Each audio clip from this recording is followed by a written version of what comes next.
this video we're going to be revisiting the DJI Mini 2. The DJI Mini 2 was released back in late 2020 for £420. The Mini 2 was a very capable drone for its size and weighed less than 250 grams, so it was more accessible. This Mini 2 was the successor to the original DJI Mini and has now been replaced by the DJI Mini 3 Pro. And because this drone is now almost 3 years old, you can find it for a very good deal on the used market.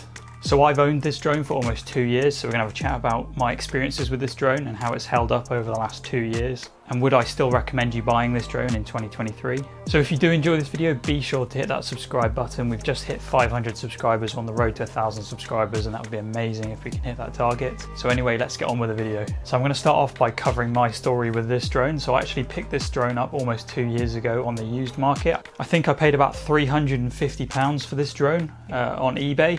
When I purchased this drone, it came with this really nice carrying case. So when I first got this drone, it only came with one battery. So the first thing I did was buy a new battery. I just try and open the battery compartment, but new batteries for this drone are quite pricey. I think it was about £50 for a new battery, and they're only rated at about 100 flights per battery. So if you use this drone regularly, you will be going through batteries quite quickly.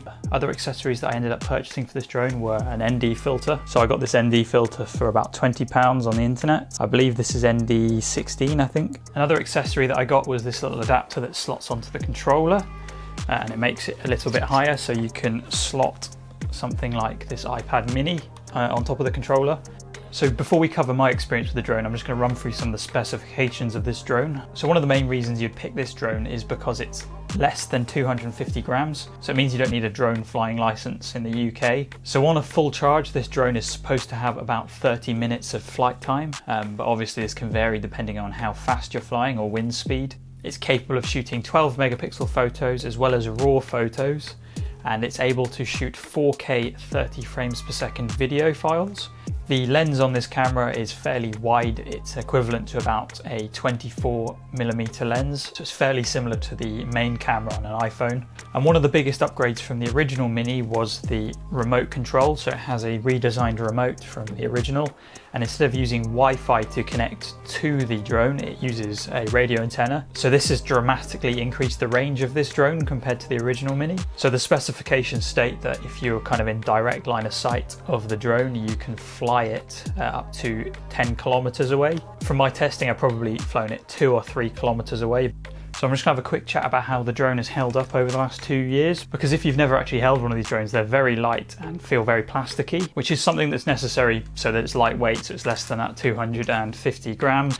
But when I first picked it up, I was kind of questioning how durable this drone actually was. So this drone's probably only been on about 50 or so flights over the last 2 years, but it's held up amazingly. When you buy one of these drones, it comes with spare propellers, and I was kind of expecting to have to change these out quite regularly. So over the last 50 or so flights, there's been absolutely no damage to any of the blades. Another concern that I had was the motors are quite exposed, so I was kind of worried that maybe dirt would get into these motors, or they would become slightly more clogged up or wear out. But I've had no issues with these motors. They're running as smooth as when I first got the device. So I think that's mainly due to keeping it in a case. So I would recommend getting a case for this because it stops dust kind of accumulating on top of the motors. Even 2 years later, it feels brand new, and I haven't been particularly careful with this drone. I have used it how it's supposed to be used. So next, I just want to have a chat about battery degradation, because this is something that's quite important to this drone. So when I bought this drone, it had one battery, and I ended up buying another battery. The batteries go for about £50, and they're rated for about 100 uses before they start degrading. Obviously, when I first got the batteries, they were amazing, and I did use them during the summertime.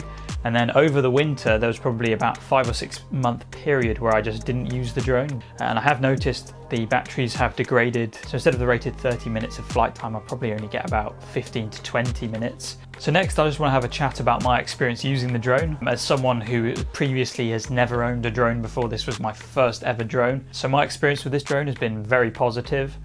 This drone is very easy to use. The overall video and picture quality is very good.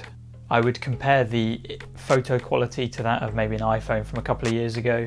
The video quality has been very good, and it's completely adequate for YouTube. It shoots 4K 30 at 100 megabytes per second, so the file sizes are a decent size.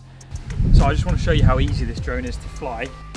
but we can already see like a live feed from the drone, and then there's a button on the side. You just kind of hold it and then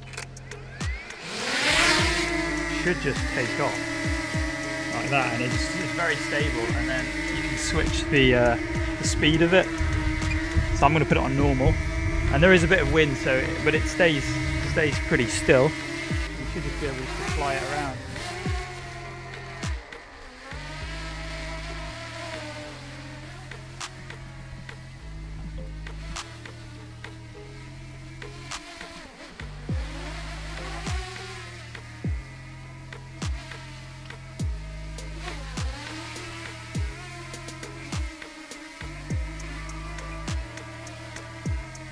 So we're going to go land it back on the table.